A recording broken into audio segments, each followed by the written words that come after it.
तर बघा इथं क्वेश्चन दिलेला आहे नेक्स्ट 2 मधला बी. तर इथं काय सांगितलंय, resolve into the partial fraction x upon x square minus x minus 2. ठीक आहे, म्हणजे पार्शियल फ्रॅक्शनचा क्वेश्चन आहे हा. आणि याच्यामध्ये आपल्याला एक फ्रॅक्शन दिलेलं आहे x upon x square minus x minus 2. याचं काय करायचं, आपल्याला पार्शियल फ्रॅक्शन फाइंड आउट करायचे. ठीक आहे, तर आपण आता हे सॉल्व्ह करू. तर सगळ्यात पहिले गिवन फ्रॅक्शन लिहा,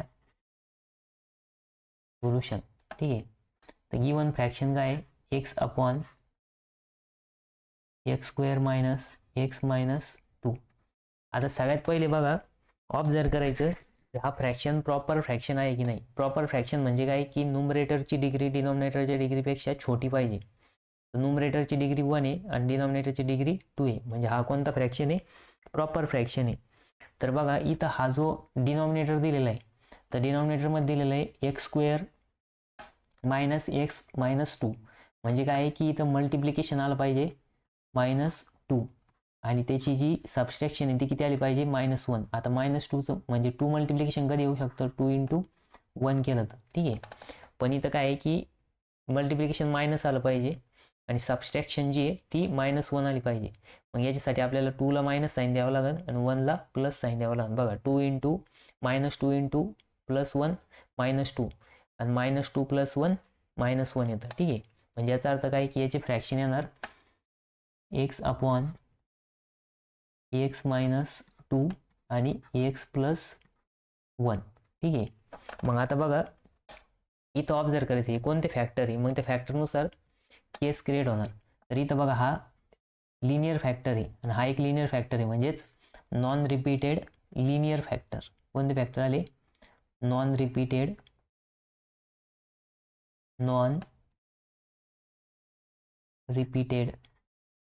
लिनियर फॅक्टर. आता लिनियर फॅक्टर म्हणजे काय की त्या फॅक्टरमध्ये एक्सची पॉवर 1 आहे. ठीक आहे, म्हणून त्याला काय म्हणायचं, लिनियर फॅक्टर. मग नॉन रिपीटेड लिनियर फॅक्टर जर असेल तर त्याचं एक्सपान्शन कसं होतं, तर बघा x upon x minus 2 x plus 1 equals to, मग ए अपॉन फर्स्ट फॅक्टर कोणता आहे, एक्स मायनस 2 प्लस बी अपॉन एक्स प्लस 1. ठीक आहे, मग हे इक्वेशन नंबर 1. मग आता काय करायचं, तर बघा ह्या साईडला तसंच राहणार, x upon x minus 2 x plus 1 equals to cross multiplication करायचं. मग ए इंटू इथं काय येणार, एक्स प्लस 1 प्लस बी इंटू एक्स मायनस 2. ठीक आहे, आणि डिनॉमिनेटरला काय येणार, दोघांचं मल्टिप्लिकेशन येणार. ठीक आहे, मग डिनॉमिनेटरला बघा इथं x minus 2 into x plus 1. आता जर इथं ऑब्झर्व केलं दोन्ही बाजूला डिनॉमिनेटर सेम आहे, तो दोघीचा डिनॉमिनेटर काय होणार, कॅन्सल होणार. ठीक आहे, म्हणजे इथं इक्वेशन काय राहिलं मग, x is equals to a into ब्रॅकेटमध्ये एक्स प्लस 1 प्लस बी इंटू ब्रॅकेटमध्ये एक्स मायनस 2. हे काय आलं, इक्वेशन नंबर 2 आलं. ठीक आहे, मग आता काय करायचं, आपल्याला ए आणि बीच्या व्हॅल्यू फाइंड आउट करायचे. ठीक आहे, तर बघा आता मग आता ए आणि बीच्या व्हॅल्यू फाइंड आउट करताना बघा इथं फर्स्ट बघायचं.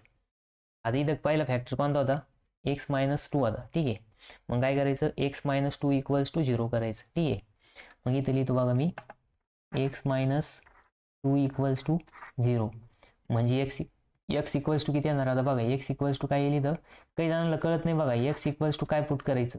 ज्यांना कळत नाही ना त्यांनी फर्स्ट फॅक्टर इक्वल्स टू 0 करायचा आणि हा -2 इकडे गेलं काय होणार, प्लस होणार. आणि म्हणजे एक्स इक्वल्स टू 2 काय करायचं, आपल्याला पुट करायचं. कशामध्ये पुट करायचं, तर इक्वेशन नंबर 2 मध्ये, पुटिंग इन इक्वेशन नंबर 2.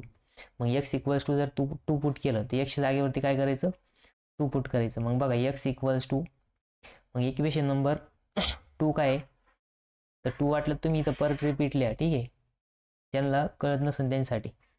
मग इक्वेशन आपण 2 इथं डबल लिहिलं सपोज, मग एक्सच्या जागेवरती 2 पुट करायचं, म्हणजे तिथं काय येणार 2 इक्वल्स टू ए इंटू ब्रॅकेटमध्ये बघा 2 + 1 प्लस बी इंटू ब्रॅकेटमध्ये 2 मायनस 2. ठीक आहे, म्हणजे इथं काय येणार 2 इक्वल्स टू, आता 2 प्लस 1 3 आणि 3 इंटू ए 3a प्लस आता बी इंटू ब्रॅकेटमध्ये 2 मायनस 2 0, म्हणजे इथं काय येणार बी इंटू 0 येणार. ठीक आहे, मग बघा इकडं हाफ याच्यामध्ये एक्स.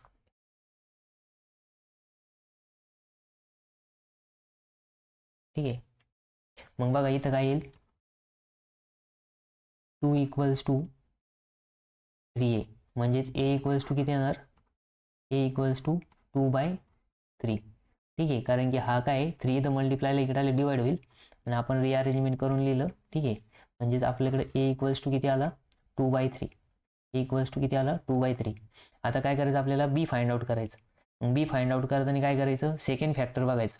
आता आधी आपण हा फर्स्ट फॅक्टर बघितला, आता सेकंड फॅक्टर. मग second factor 1x plus 1 equals to 0, म्हणजेच काय x इक्वल्स टू मायनस 1. मग x इक्वल्स टू मायनस 1 असेल तर पुटिंग इन इक्वेशन 2.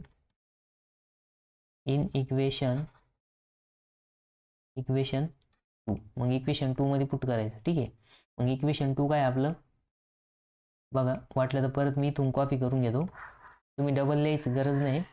ठीक आहे, इक्वेशन आपलं 2 हे, मग 2 मध्ये पुट करायचं.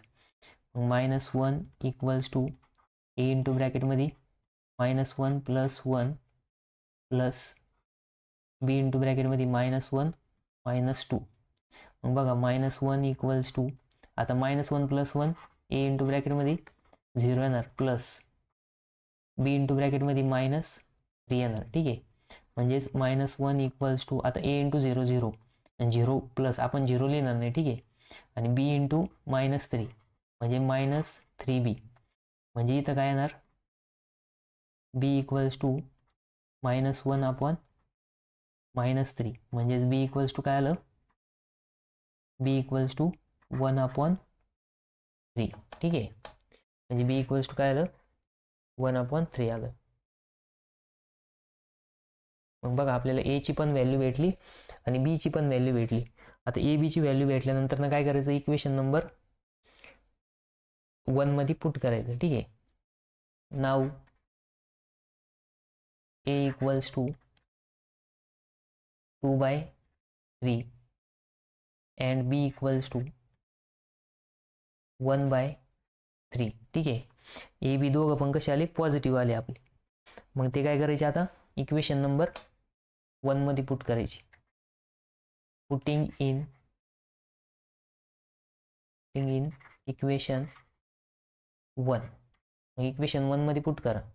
मग इक्वेशन 1 काय आपलं तर बघा इक्वेशन 1 आहे x upon x minus 2 x plus 1 equals to, आता ए काय 2/3 upon x minus 2 plus 1/3 into 3 x plus 1. ठीक आहे, मग तुम्ही याला थोडंसं अजून एक्सपान्शन करू शकता. हा जो 2/3 आहे तो 3 आपण खाली लिहू. ठीक आहे, मग बघा मी पुढच्या पेजवरती थोडंसं कॅल्क्युलेशन करून दाखवतो. तुम्ही इथपर्यंत जर लिहिलं तरी तुम्हाला मार्क भेटणार आहे. ठीक आहे, आणि तुम्ही पुढे एक्सपान्शन करून लिहिलं तरी पण तुम्हाला 4 मार्क भेटणार.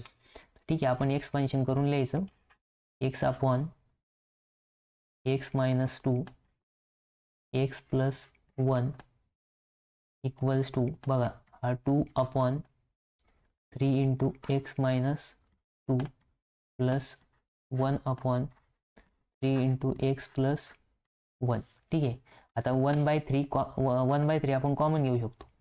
म्हणजे इथं काय आलं 1/3 इंटू ब्रॅकेटमध्ये 2/x minus 2 plus 1/3 into x plus 1 bracket complete, आणि या साईडला x minus 2 x plus 1 as it is.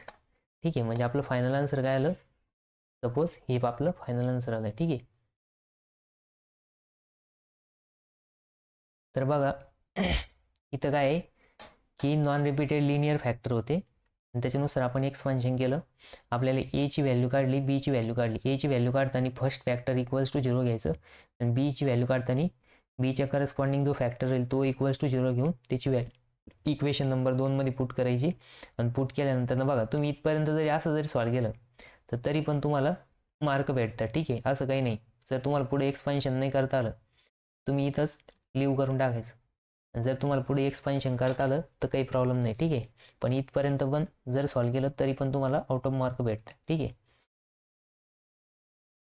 तर तरी तुम्ही 2 स्टेप एक्स्ट्रा सॉल्व करून पूर्ण म्हणजे आपला कुठलाच मार्क कट नाही झाला पाहिजे अशा दृष्टीनं सॉल्व करायचं, जेणेकरून तुम्हाला काय पूर्णचे पूर्ण मार्क भेटले पाहिजे. ठीक आहे, शक्यतो काही वेळेस मार्क कट होऊ शकता, काही वेळेस होणार पण नाही, चेक करणाऱ्यावरती डिपेंड आहे. ठीक आहे, तर बघा आता आपण नेक्स्ट क्वेश्चन बघणार आहे लॉगचा. नेक्स्ट क्वेश्चन बघा लॉगॅरिथमवरती. तर हा 4 मार्कसाठी विचारलेला आहे. Simplify 1 log of 10 at base 5 plus 1 log of 10 at base 20. ठीक आहे, तर हा क्वेश्चन आपण नेक्स्ट याच्यात सॉल्व करू.